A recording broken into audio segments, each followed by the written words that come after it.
Romanos 8, versos 29 e 30, sem dúvida alguma, é um dos textos dos mais extraordinários textos escritos pelo apóstolo Paulo sobre o tema soberania de Deus na salvação do pecador. É um dos clássicos desse tema. O propósito, obviamente, de Deus ser soberano na salvação do pecador, obviamente nos traz a lembrança o fato de Romanos 8, 28, de que todas as coisas cooperam para o bem daqueles que amam a Deus, e sem dúvida alguma a nossa salvação está dentro deste conteúdo, deste contexto de todas as coisas. Além desse aspecto, desse tema, soberania de Deus na salvação do homem, esse texto vai nos ajudar também a perceber a segurança que nós temos no fato de Deus, através da sua soberania em salvar pecadores. Deus nos garante não somente o fato da salvação, iniciada nele, na vontade dele, mas também como nos dá a segurança de saber que a salvação é algo iniciado em Deus e finalizado em Deus também. Isso gera todo tipo gera a esperança, a confiança e a segurança naquilo que nos foi dado, que é o presente da salvação, para pecadores completamente incapazes de produzir para si qualquer tipo de mérito que os habilite a receber a salvação que vem soberanamente das mãos de Deus. A resistência que algumas pessoas têm com a doutrina da eleição, que é o tema que está sendo abordado pelo apóstolo Paulo, na maioria das vezes está ligada a desconhecimento ou ao desconhecimento de verdades bíblicas consoladoras, encorajadoras, quando compreendidas dentro dos seus contextos, da maneira correta. Um outro motivo porque algumas pessoas têm uma resistência à doutrina bíblica da eleição é a dureza do coração, teimosia mesmo. E o pastor Steve Lawson, que é uma pessoa que eu respeito bastante, ele escreve o seguinte a respeito disso: a doutrina da eleição não é difícil de entender, ela é difícil de engolir, pois esmaga o nosso orgulho, nos coloca de joelhos e exalta a Deus. É por isso que a doutrina da eleição inquieta algumas pessoas que ou desconhecem todo o conteúdo bíblico que envolve tal doutrina, ou o outro lado da moeda, que é da dureza do coração, da indisposição de render-se a um ato soberano de Deus, de salvar o pecador conforme a sua vontade soberana. Vamos ler Romanos, capítulo 8, versos 29 e 30, e depois vamos orar. Vamos ler juntos, acompanhe na sua Bíblia aí. Verso 29. Pois aqueles que de antemão conheceu, também os predestinou para serem conformes à imagem de seu Filho, a fim de que ele seja o primogênito entre muitos irmãos. E aos que predestinou, também chamou. E aos que chamou, também justificou. E aos que justificou, também. Amém. Oremos. Pai querido, muitíssimo obrigado, Deus, pelo privilégio que o Senhor nos dá de estarmos aqui agora, prestando o nosso culto ao Senhor, o único que é digno de ser honrado, adorado, reconhecido como Salvador, Deus justo, amoroso, santo, aquele que mandou Jesus Cristo morrer na cruz pelos nossos pecados. Honramos ao Senhor, ó Deus, com este culto. Clamamos que o Senhor receba a nossa adoração e pela Tua misericórdia, ó Pai, que o Senhor fale aos nossos corações, que possamos compreender, ó Deus, a beleza da obra da salvação e saiamos daqui comprometidos a Te servir melhor, ó Deus, a ter um compromisso consciente com o Senhor diante de tão grande amor que foi demonstrado a Deus por nós quando o Senhor enviou Jesus na cruz para morrer por pecadores, ó Deus, e nós somos os pecadores alcançados por este amor. Ajuda-nos a ter uma compreensão mais larga e mais profunda desta tão gloriosa verdade espiritual. Assim eu te peço, ó Pai, já agradecido em nome de Jesus. Amém. Ok, lá no verso 28 que vimos semana passada, nós vimos que a soberania de Deus garante ao crente no Senhor Jesus que Deus sempre está agindo em todas as coisas para o bem dos seus, de acordo com o seu propósito. E batemos bem nessa tecla semana passada. Agora aqui no verso 29, nós estamos vendo que o propósito desse bem supremo de Deus para o pecador, e o bem supremo de Deus é a salvação através de Jesus Cristo, para os pecadores completamente incapazes de gerar para si mesmos algum tipo de livramento para o seu pecado. Isso nos foi dado por Deus, e é isso que Deus chama do seu bem maior, o seu bem supremo, que é conferido àqueles que Ele salva através de Jesus Cristo. Aqui no verso 29, vemos que, no primeiro momento, o livramento da morte eterna que o pecado gera, ele nos é revertido através da obra de Cristo. E isso aconteceu por nós, pecadores, antes dos tempos eternos. Depois, se você quiser olhar com mais calma, vai lá para 2 Timóteo, capítulo 1, versos 1 e 9, depois Tito, capítulo 1, verso 2, e você vai encontrar essa expressão, que Deus separou um povo para Ele, antes dos tempos eternos, antes que pudéssemos fazer qualquer coisa, ser qualquer coisa, produzir algum tipo de fé, ou qualquer coisa que interessasse, ou que pudesse vir a interessar a Deus. Deus separou um povo para Ele, e Ele diz que isso aconteceu antes dos tempos eternos. E agora no verso 30, mais adiante vamos entrar em mais detalhes, o apóstolo Paulo ele vai descrever o desenrolar desse programa de Deus para os crentes até a consumação da nossa redenção, quando nós estaremos para sempre com Cristo nos céus. Mas para que a gente possa entender como é que esses versículos se relacionam com a nossa vida cristã agora, a gente precisa compreender os termos. E esses versos 29 e 30 têm expressões muito definitivas e pouco compreendidas. E vamos mastigar essas palavras-chave ou esses termos-chave que esses versos nos dão. No verso 29, nós temos os termos de antemão conheceu e o termo predestinou.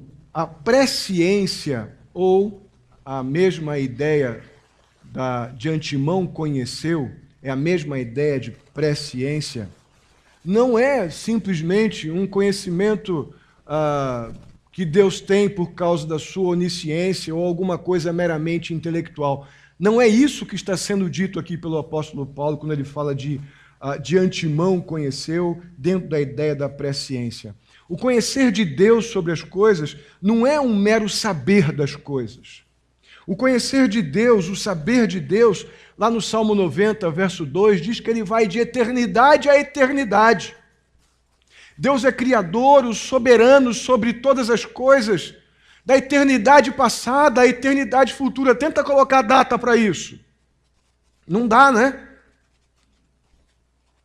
Então o conhecimento de Deus se expande dentro de uma realidade eterna.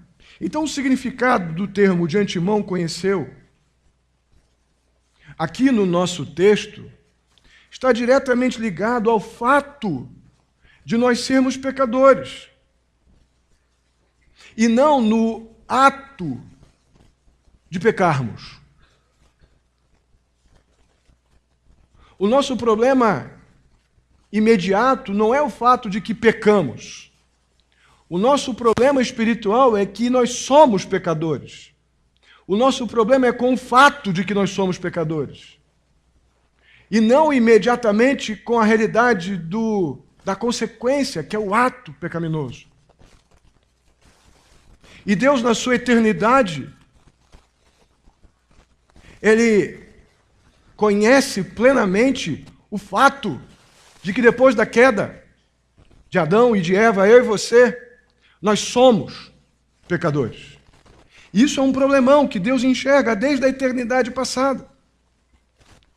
O ser humano não está doente por causa do pecado. O ser humano não está, de alguma forma, sentido ou abatido por causa do pecado, então ele precisa de uma ajuda de Deus para sair dessa situação atrapalhada que ele está. Não! O ser humano, a Bíblia diz lá em Efésios capítulo 2, versos 1 e 2, diz que o ser humano está morto em pecados e delitos. Ele não tem um probleminha porque ele peca. Ele tem um problemão porque ele está morto, porque ele é pecador. E isso Deus sabe, desde a eternidade passada, que o homem lidaria com esta terrível morte. Por isso essa ideia de presciência ou de antemão conheceu está profundamente ligada à doutrina da soberania de Deus.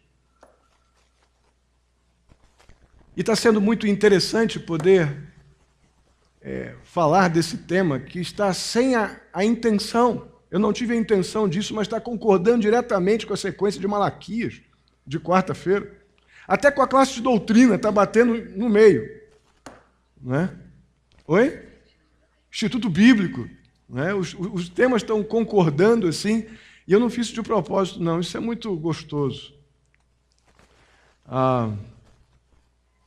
Essa questão da soberania de Deus é algo que eu comentei na quarta-feira, que eu creio que se nós cremos em Jesus, se já confessamos Jesus como Salvador, somos membros de alguma igreja evangélica, enfim, ninguém nega a soberania de Deus, a não ser que ela afete alguma conveniência minha. Aí eu começo a escolher o que da soberania de Deus é bom para mim. Isso é um erro muito grande. Porque nisso nós, com este senso equivocado da compreensão do que é um Deus soberano, nós questionamos verdades gloriosas a respeito da nossa salvação, que não deveríamos fazer isso. Existem pessoas que pensam que essa presciência de Deus é o conhecimento de Deus como um Deus onisciente, que vê os eventos futuros anteriormente, mas não determina nada absolutamente antes desses eventos acontecerem.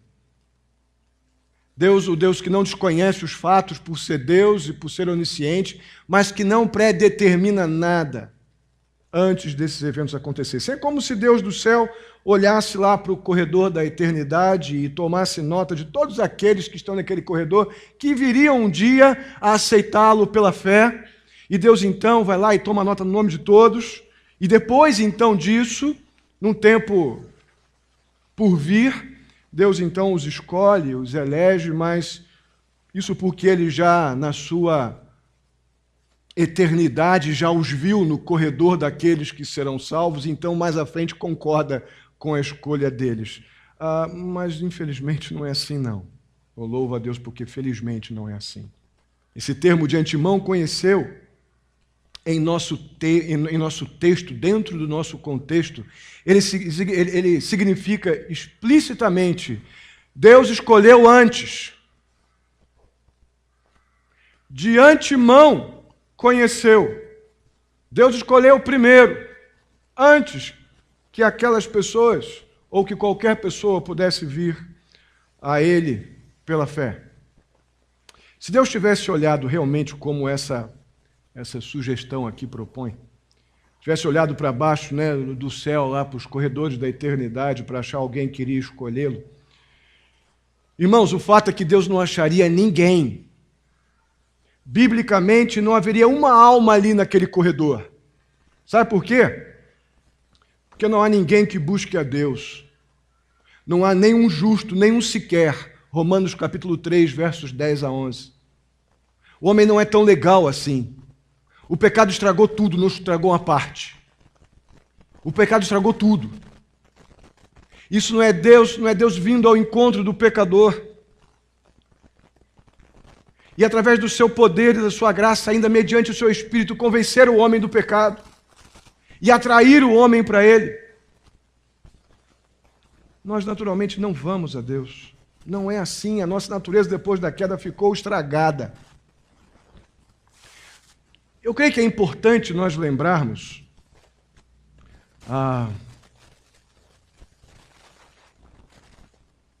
que é por causa da sua graça soberana que nós somos salvos.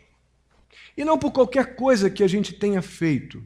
Acho importante a gente ressaltar isso, tenha feito ou até possamos vir a fazer. Eu quero usar apenas um texto para ilustrar esta afirmação, que é o conhecido texto Romanos 9, versos 11 a 13, inclusive mencionei aqui na quarta-feira, contexto ali de Esaú com Jacó. Antes que os gêmeos nascessem, ou fizessem qualquer coisa boa ou má, a fim de que o propósito de Deus, conforme a eleição, permanecesse, não por obras, mas por aqueles que chama, foi dito a ela, a mãe então de Jacó e Esaú: o mais velho servirá ao mais novo. Como está escrito, amei Jacó, mas rejeitei Esaú. Deus não está procurando currículo daqueles que serão crentes. Deus está salvando pecadores mortos em pecados e delitos. E morto não tem como ter currículo. Morto está morto, espiritualmente.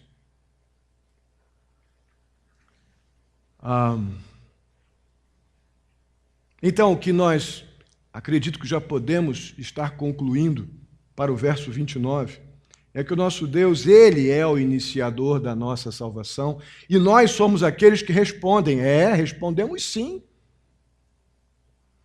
Deus não está balançando o dedinho e nos usando como marionetes, não. Deus nos chama e espera de nós a resposta. A resposta nossa é o reconhecimento de que somos pecadores e vamos na direção de Deus, batalhamos a partir daí por uma vida conforme a imagem de Cristo, lutamos por uma vida santificada. Deus requer a resposta do pecador arrependido, sim. Mas esse processo se inicia com Deus dando vida ao morto. E depois que o morto sai desse estado de morte espiritual, Deus requer, sim, que este que não está mais morto seja responsável diante da gloriosa salvação que recebeu.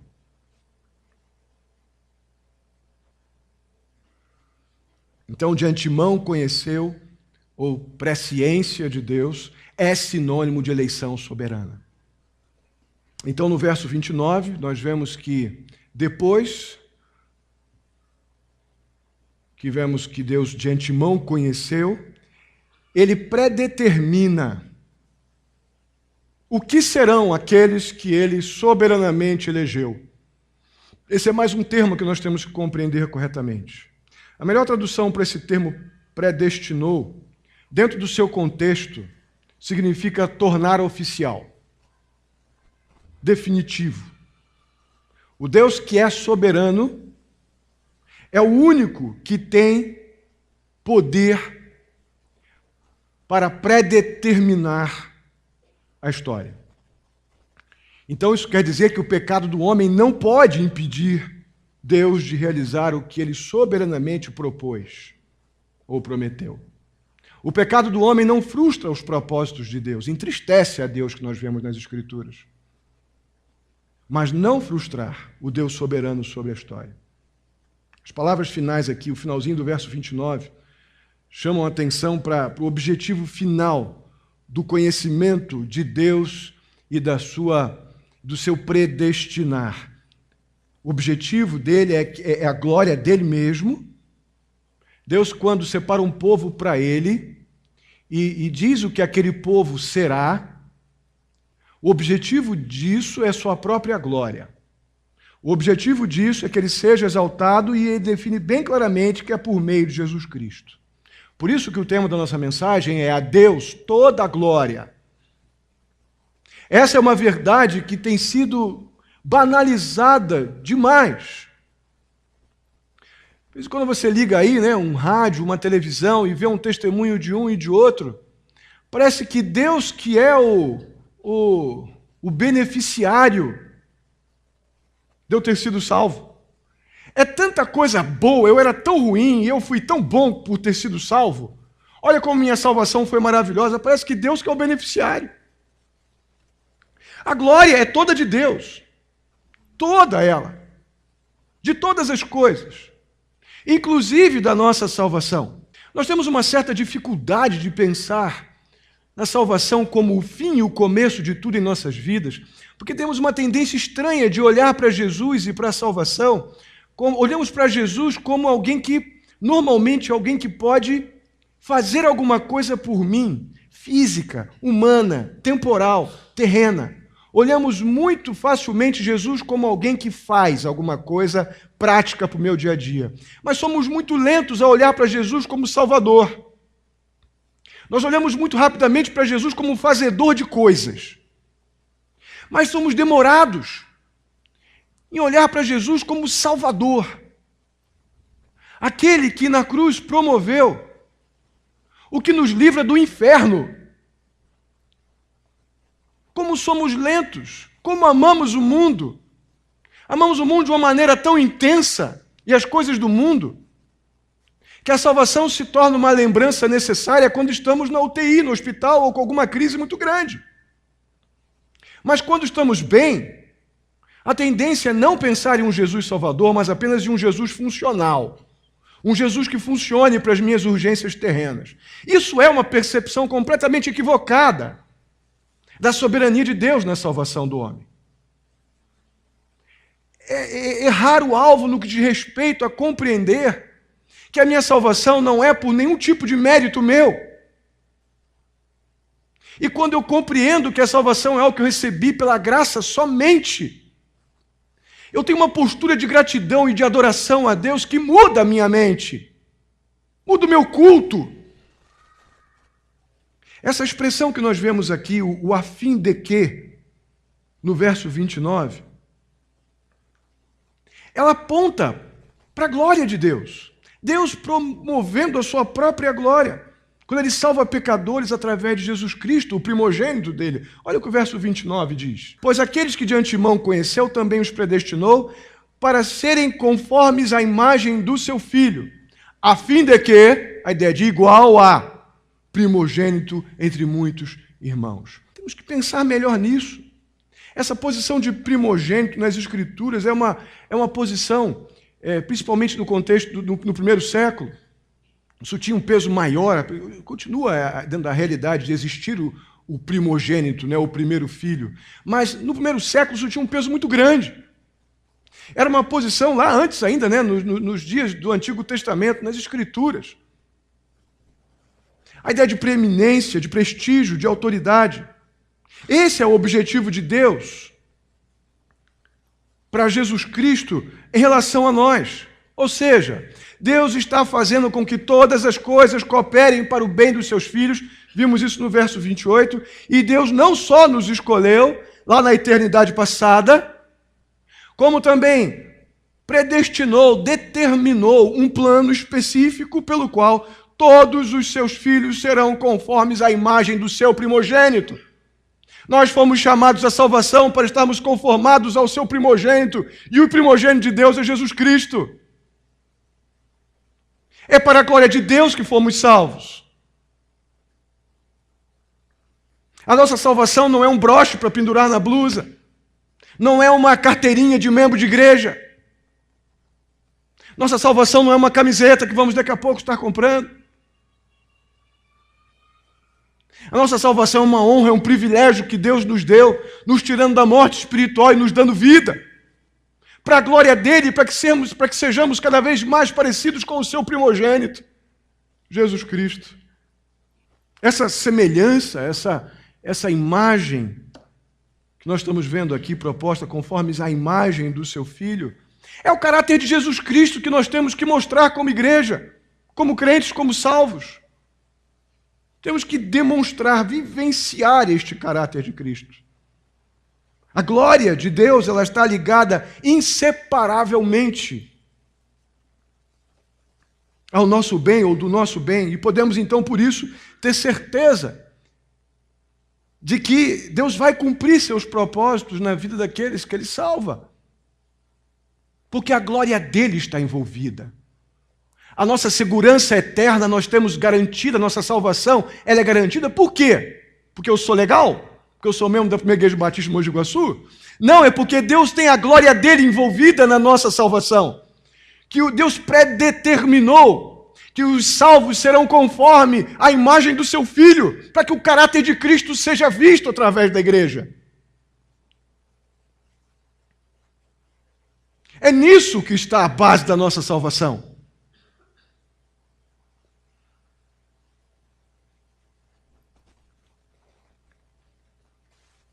Aí finalmente chegamos no verso 30.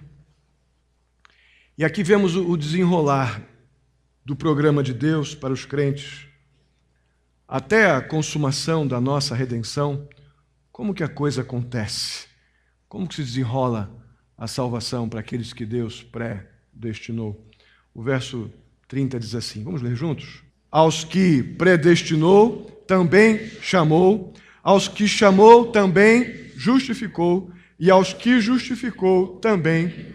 Pois é, irmãos, mais uma vez vamos pensar no que significam esses termos. O chamado. O chamado é aquele momento onde os eleitos ainda descrentes, os eleitos que ainda não tiveram encontro com Cristo Jesus, é aquele momento onde eles são irresistivelmente convidados a fazer parte da família de Deus. Este é o chamado que vem do Senhor. É quando Deus vem com a sua graça irresistível, mediante o seu Espírito Santo, e convence o homem que o seu maior problema, derradeiro problema, é o pecado. O pecado como um fato, e não como um ato. Porque o pecado como um fato representa a nossa morte espiritual, a separação que o homem tem de Deus que o pecado causa. E é isso que Deus leva ao homem, este convencimento quando Ele o chama. Depois nós vemos a justificação. Nós temos falado bastante na série de Romanos sobre justificação. E a justificação é algo maravilhoso. A justificação dentro desse programa de Deus de separar, determinar desde os tempos eternos um povo para Ele e predestinar o que eles seriam ou serão, envolve a justificação, que é o benefício que o pecador arrependido recebe através unicamente da obra de Jesus Cristo. O pecador, depois de ter sido alcançado pela graça soberana de Deus, lamentavelmente, nós como pecadores salvos sabemos que ainda pecamos, mas o pecado não nos domina mais. Não somos mais escravos do pecado. O pecado hoje me aflige, o pecado hoje me entristece porque entristece o meu Salvador. Pecado é algo que eu combato hoje. E eu só me apresento diante de Deus em oração, crendo que estou diante dele, do seu trono, quando oro, em nome de Jesus, porque Jesus me justificou quando morreu na cruz pelo meu pecado.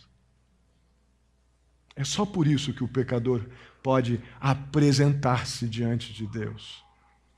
Então o Senhor não somente nos predestinou, mas Ele nos chamou, Ele nos justificou e também glorificou. É isso que eu quis dizer quando disse que Deus inicia a nossa salvação e também conclui.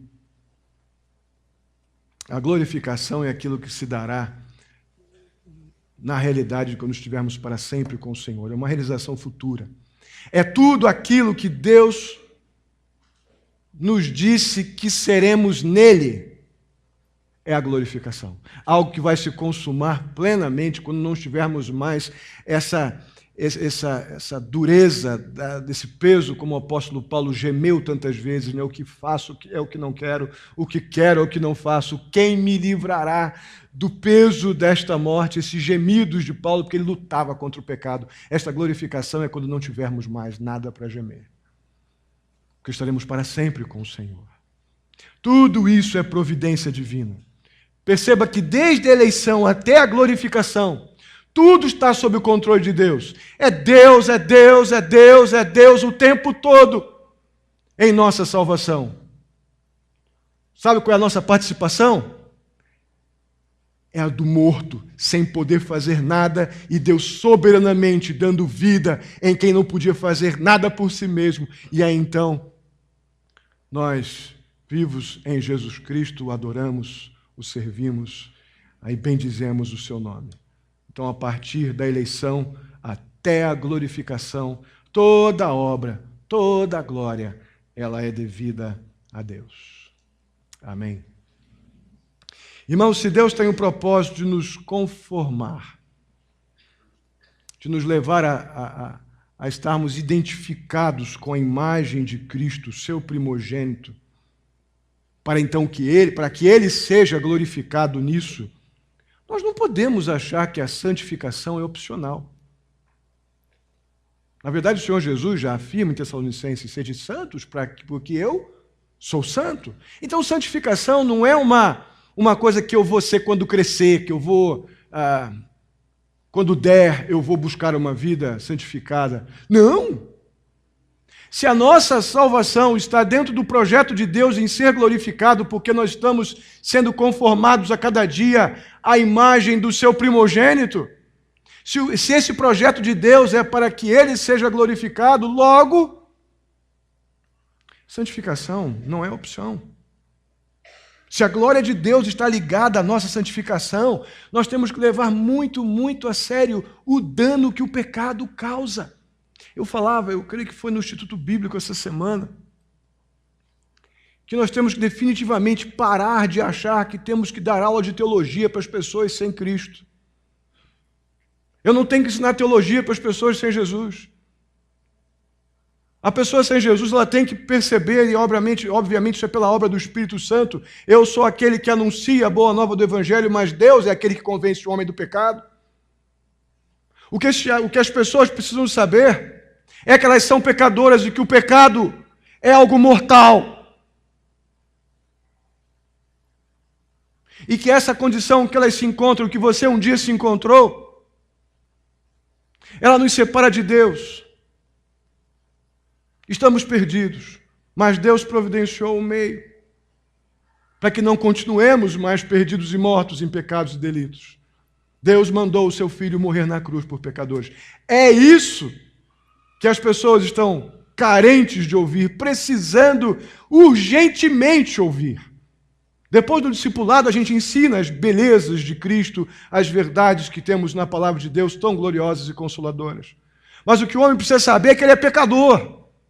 E você precisa testemunhar para ele que você luta contra o pecado também, mas você não é mais escravo do pecado. O nome disso é santificação. Por quê? Porque na nossa salvação está envolvida a glória de Deus.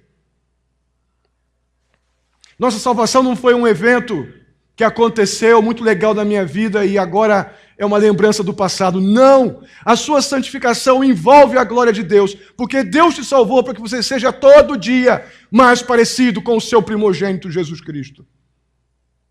Foi por isso que nós fomos salvos.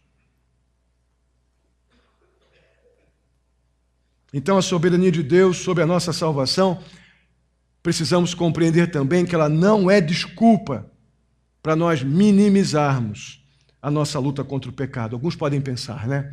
Ô pastor, eu sou salvo mesmo, então não preciso me preocupar mais. Contrário, exatamente porque a glória de Deus está envolvida na minha salvação, é que pecado precisa ser algo que eu tenho que combater com temor e tremor.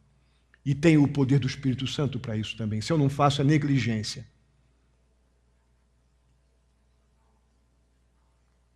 Por outro lado, obviamente, a soberania de Deus na nossa salvação também é maravilhosa, porque também é a nossa segurança, também é a nossa certeza. e precisa ser a derradeira motivação para trabalharmos alegre e intensamente por uma vida santificada para a glória de Deus, conforme vimos aqui exposto no projeto de Deus em salvar o pecador. Precisamos servir o Senhor alegremente. Por quê? Porque a igreja é legal, porque a nossa igreja tem pessoas legais. Isso é passageiro demais.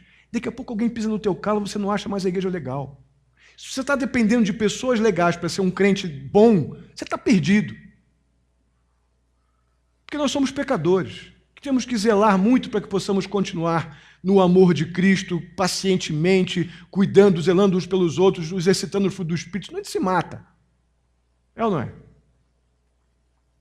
O que nos faz estar aqui e servindo a Deus alegremente, é o fato de que a nossa salvação, ela está dentro do projeto de Deus, da sua própria glória, de sermos parecidos todo dia com o Senhor Jesus. É por isso que servimos alegremente.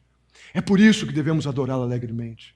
Nos envolver no testemunho de Cristo Jesus, as pessoas perdidas, servir aqui uns aos outros alegremente, por causa daquilo que Deus já fez por mim e por você, para a glória dele e para o nosso bem. Amém. Vamos ficar de pé, vamos orar. Vamos servir ao nosso Senhor alegremente, para que ele seja honrado, glorificado em tudo o que fazemos. Oremos.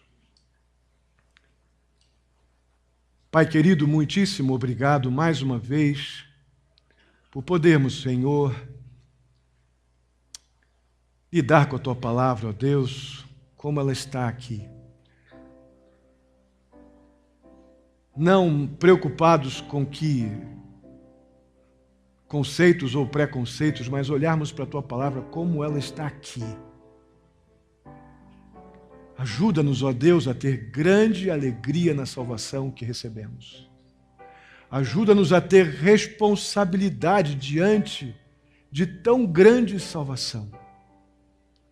Ajuda-nos a compreender, ó Deus, que a nossa salvação envolve a Tua glória. Por isso, santificação, esse exercício da vida cristã, este repúdio ao pecado e a nossa vida num contexto de adoração e serviço, é algo que é um resultado direto da nossa alegria de termos sido salvos por graça soberana. Muito obrigado, Deus. Se há alguém aqui que ainda não teve um encontro com Cristo Jesus, mas agora entende que é pecador, e que Jesus Cristo morreu na cruz por pecadores, para que não estivéssemos mais separados de Deus, muito pelo contrário, que agora nós estivéssemos em Cristo Jesus totalmente ligados a Deus pela obra de Cristo. Se alguém entende isso, que Cristo morreu na cruz pelo seu pecado, que possa agora no seu coração render-se, desistir de fazer as coisas do seu jeito e render-se unicamente ao projeto amoroso de Deus em salvar pecadores. Muito obrigado, Deus. Ajuda-nos a ter esta alegria santa, esse compromisso cada vez maior em Te servir e honrar o Senhor com as nossas vidas. Assim eu Te peço, Pai, muito agradecido. Peço que o Senhor nos leve em paz para os nossos lares.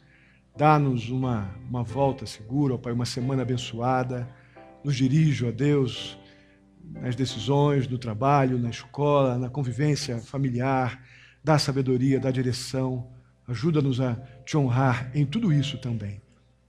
Assim eu Te peço, muito agradecido, em nome de Jesus. Que a graça do nosso Senhor e Salvador Jesus Cristo, o amor de Deus, nosso amado Pai, a comunhão e a consolação do Espírito Santo esteja sobre cada um de vós, queridos irmãos, hoje até a vinda do nosso Senhor Jesus Cristo.